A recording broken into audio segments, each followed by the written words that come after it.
5ই অগস্টে যেই ঘটনাটা ঘটেছে সেটা একটা সুদূর প্রসারী এফেক্ট আছে বলে আমি মনে করি।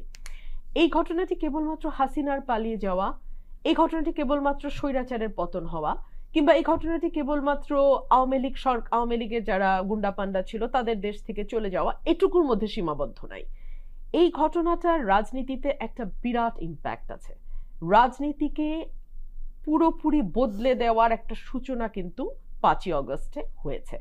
এখন রাজনৈতিক দলগুলো এটি কতটা বুঝতে পারছে, কতটা ধারণ করতে পারছে, কতটা সেই অনুযায়ী কাজ করতে পারছে, এটা আমার মনে হয় it's too early to make a comment. আমি যদি এখন কথা বলি এটা খুব দ্রুত কথা বলা হবে, আরেকটু দেখবার দরকার আছে। এবং এইটুকু আমি বুঝতে পারি যে এই পরিবর্তনের সঙ্গে কোনো রাজনৈতিক দল যদি অ্যাকোমোডেট করতে না পারে, পরিবর্তনের সঙ্গে খাপ খাওয়াতে না পারে এবং মানুষের চাওয়া এবং আকাঙ্ক্ষা অনুযায়ী নিজেকে পরিবর্তন করতে না পারে, সেই রাজনৈতিক দলের পরিণতি আগামী 10-15 বছরের মধ্যে খুব স্পষ্ট হয়ে যাবে, খুব একটা ভালো পরিণতিতে থাকবে না।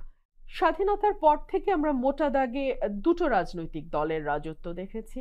মোটা দাগে তাদের পলিটিক্যাল সিমিলারিটিও অনেক জায়গায় আমরা দেখেছি। তো সেই জায়গাগুলোতে আমরা কি লক্ষ্য করেছি? আমরা দেখেছি দলের ভিতরে অভ্যন্তরীণ গণতন্ত্রের বিরাট ঘাটতি আছে। আমরা দেখেছি দলগুলোতে মেধাবী, যোগ্য এবং যারা সত্যিকার অর্থে কন্ট্রিবিউট করতে পারে তাদের যদি অর্থনৈতিক শক্তি খুব দৃঢ় না হয়, অথবা যদি অমুক ভাই তমুক ভাইয়ের গ্রুপ করবার মতন সেই যোগ্যতা না থাকে, তাহলে তারা রাজনীতিতে খুব বেশি উপরে উঠতে পারে না। এবং আমাদের এই পলিটিক্যাল যে কালচার দীর্ঘ 50 বছর ধরে যেটি লালিত পালিত এবং চর্চিত হয়েছে, সেই পলিটিক্যাল কালচারের অবভিয়াস যেই ম্যানিফেস্টেশন সেটাই কিন্তু আওয়ামী লীগের 15 বছরের শাসন। এটা কিন্তু আকাশ থেকে টুপ করে পড়ে নাই, মানে হাসিনা 15 বছর চাইলো তাই থাকলো, বিষয়টি এমন নয়। এই যে রাজনীতিটাকে এই জায়গায় নিয়ে যাওয়া হয়েছে, রাজনীতিটাকে পুরোপুরি অর্থের উপর নির্ভরশীল করা হয়েছে, রাজনীতিতে যোগ্য এবং সৎ মানুষকে সরিয়ে রাজনীতি চাঁদাবাজ দখলদারদের হাতে তুলে দেয়া হয়েছে বিকজ এটার বেনিফিট আসলে অনেক দূর পর্যন্ত যায়।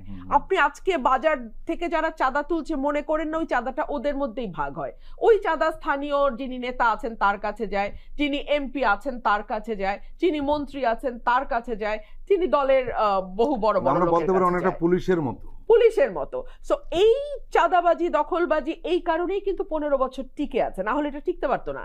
এর ভাগ যদি বহুদূর না যেত তাহলে এটা টিকতে পারতো না। আমরা তো এখন জানছি যে স্পষ্ট হয়েছে অবভিয়াসলি, না হলে নাম্বার 1 এর পিয়ন 400 কোটি টাকার মালিক হয় কি করে? সো এইগুলো নার্চার করা হয়েছে, মানে লালন পালন করা হয়েছে এবং হতে দেয়া হয়েছে। এখন প্রশ্ন হচ্ছে বাংলাদেশের মানুষ এই ধারার পলিটিক্সটা কন্টিনিউ করতে দেবে কিনা। রনি ভাই একটা কথা বলছিলেন ভেরি ইন্টারেস্টিং, এবং এটা নিয়ে আমি বহু ভেবেছি যে কেন এদেশের মানুষ 500 টাকা 1000 টাকার বিনিময়ে ভোট দেয়। কেন ওরা কেন বুঝতে পারে না যে এই ভোটটা তাদের শুধু নিজের বাকি দিনগুলো নয়, আগামীর প্রজন্মের ভবিষ্যৎও এই ভোট দ্বারাই নির্ধারিত হতে থাকবে। বুঝতে পারে না সম্ভবত এই কারণেই যে তারা মনে করে এই যে আজকে 500 টাকাটা পেলাম, এইটাই হচ্ছে আমার 5 বছরের একমাত্র লাভ। এই এমপি, এই মন্ত্রী, এই সরকারের কাছ থেকে আগামীতে আমি আসলে আর তেমন কিছু পাওয়ার আশা রাখি না। 100 টাকা 500 টাকা 1000 টাকা যার ভাগ্যে যেরকম টাকা জোটে ওটুকুই হচ্ছে তার দিন শেষে পুরোটা লাভ। সো এই কারণেই আমাদের ভোটগুলো না বিক্রি হয়ে যায়। এখন ভোটারের মধ্যেও এক ধরনের সচেতনতা আসবার সময় এসছে, রাজনৈতিক কর্মীদের মধ্যেও সেই সচেতনতা আনবার সময় এসছে, এবং রাজনৈতিক দলগুলোকেও নির্ধারণ করতে হবে যে তারা আসলে এই রকম মাসল অ্যান্ড মানি পলিটিক্সটাই জারি রাখবে নাকি তারা পলিটিক্স নিয়ে নতুন করে ভাববে। দেখুন, আপনি সমাজ পরিবর্তনের কথা বলেন থ্রু পলিটিক্স, আপনি দেশ পরিবর্তনের কথা বলেন থ্রু পলিটিক্স, আপনি মানুষের ভাগ্য পরিবর্তনের কথা বলেন থ্রু পলিটিক্স, কিন্তু পলিটিক্স ইটসেলফ যদি থাকে ন্যাস্টি এবং ডিসঅনেস্ট মানুষের হাতে, এবং সেটা নিয়ন্ত্রণ যখন ন্যাস্টি এবং ডিসঅনেস্ট মানুষরা করতে থাকে, তখন আপনি যেই পরিবর্তনের কথাই বলেন না কেন দ্যাট ইজ ইম্পসিবল। একটা দল যাবে, একটা দল আসবে, সেই দল যাবে, আরেক দল আসবে, কিন্তু পলিটিক্সের যে গুণগত পরিবর্তন সেটা সম্ভব নয়। দেখুন, এটা না একটা বিরাট সম্ভাবনা নিয়ে আমাদের যাত্রাটা শুরু হয়েছিল।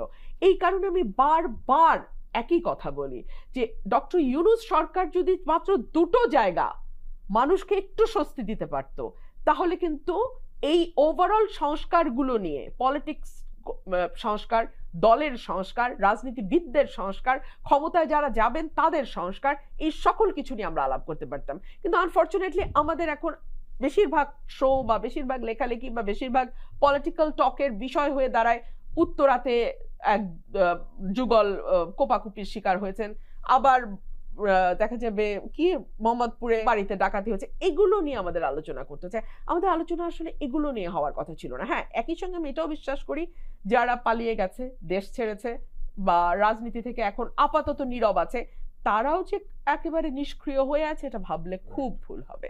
তারা প্রতিনিয়ত তাদের চেষ্টা চালিয়ে যাচ্ছে।